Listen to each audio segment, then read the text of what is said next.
cost of living tax and feeding the beast? No, you're forced to do it. It's crammed down your throat from birth. You have to feed this beast or else you die.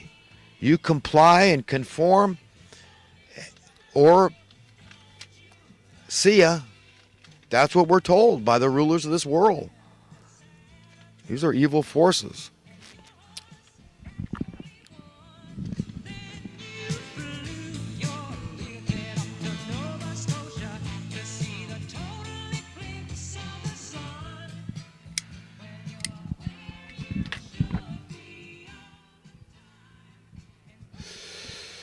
A sincere confession is typically spontaneous and may sound like this: thank you, God, for everything good in my life.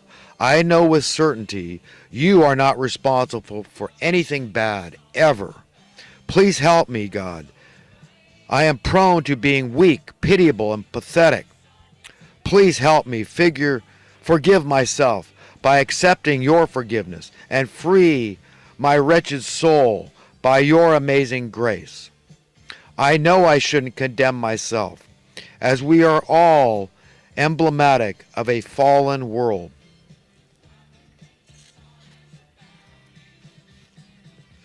Yeah, this business of begetting sin of every sort, it's very common among men. Besetting sins of every sort. And we utterly, absolutely, unequivocally need God's grace to forgive ourselves. And this helps us to forgive others. But, the ball's always in our court, and how we judge others to the degree, the extent, with the harshness, the severity we judge others for things, we too will be judged in like manner.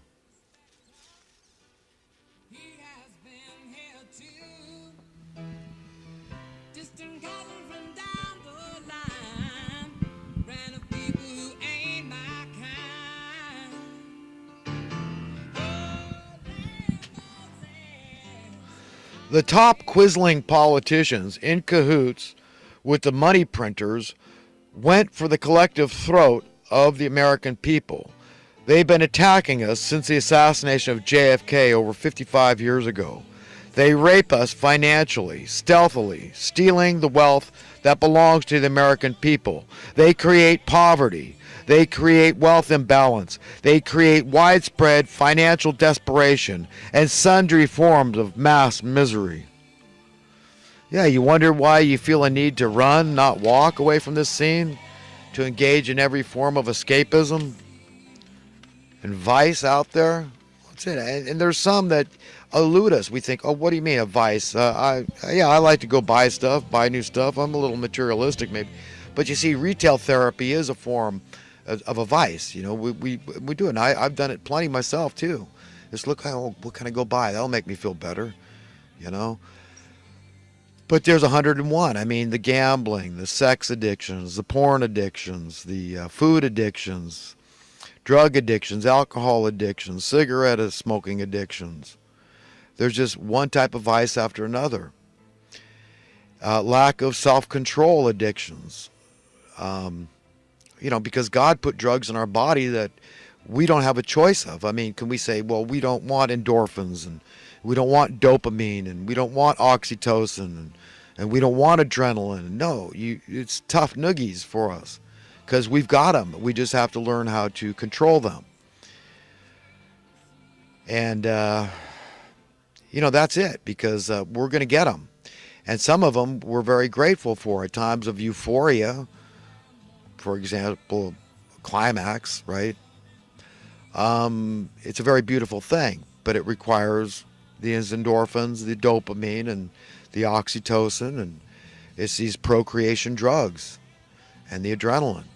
So, anyhow, listen, people, I hope I've helped somebody to understand a little bit more, to come out of Babylon a little bit, and understand why I harp on the same things I do over and over, and the connection between understanding rudimentary economic principles so that you know the difference between true capitalism and crony capitalism is imperative, so that you understand why we have this big push for socialism.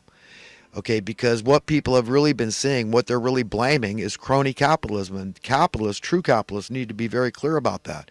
And they've been totally remiss, delinquent, negligent in doing so and explaining to all those people that are embracing socialist views more and more.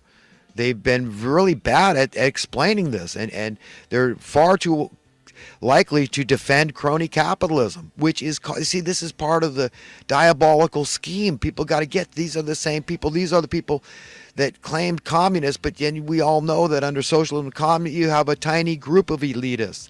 These are authoritarian control freaks. So the way that they bring in this communism and socialism under the banner of egalitarianism and sharing the wealth, redistribution of wealth, the Robin Hood thing and all that, is through the crony capitalism. So they besmirch the name of capitalism, they defame the name of true capitalism.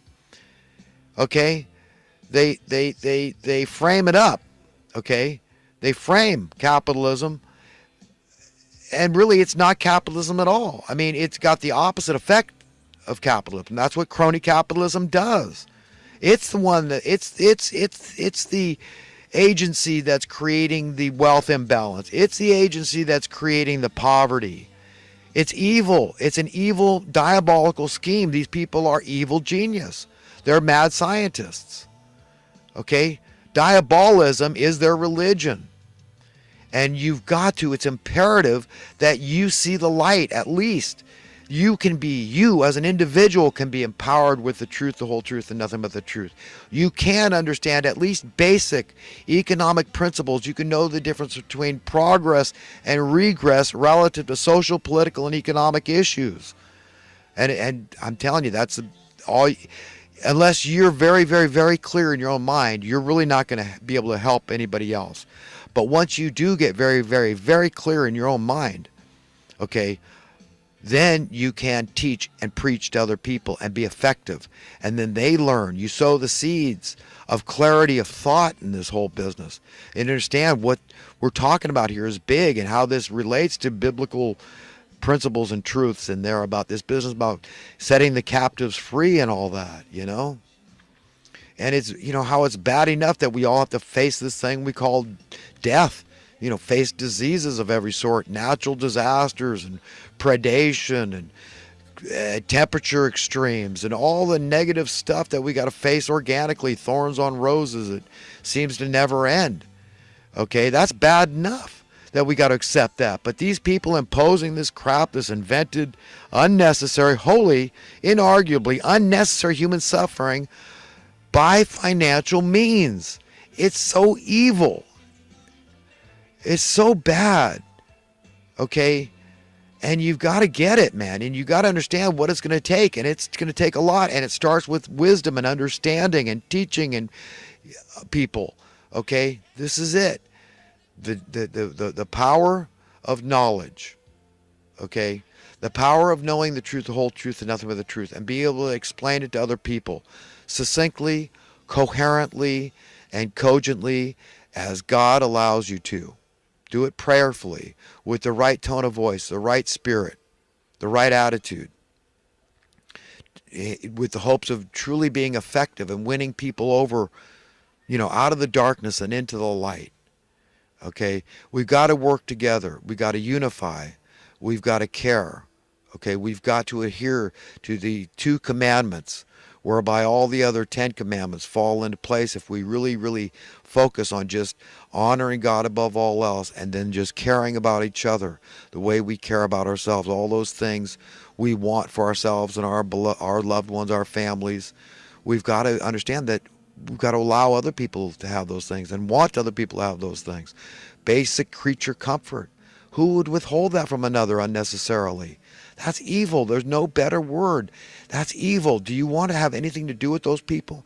You want to reject a universal basic income because it just sounds too liberal, too socialistic, when really it's fiscally conservative, and of course it's going to cause your taxes to plummet. Of course it is. Of course it's going to be great for your local community, for people's sense of safety and security and freedom and prosperity. It's going to be a beautiful thing. So want the best for everybody, okay? Not just a select few, an exclusive few, okay? Be on everybody's side. That's the only way you can be on God's side. And if you can do that, you're in, man. You're in. You're perfect. And that's what we're told to be, is perfect. And all that sin, all that stuff is going to be burned out of it, just like the dross is burned out of silver. We're being refined. And on Judgment Day, we're going to be found pure and clean, and we're going to be found worthy and deserving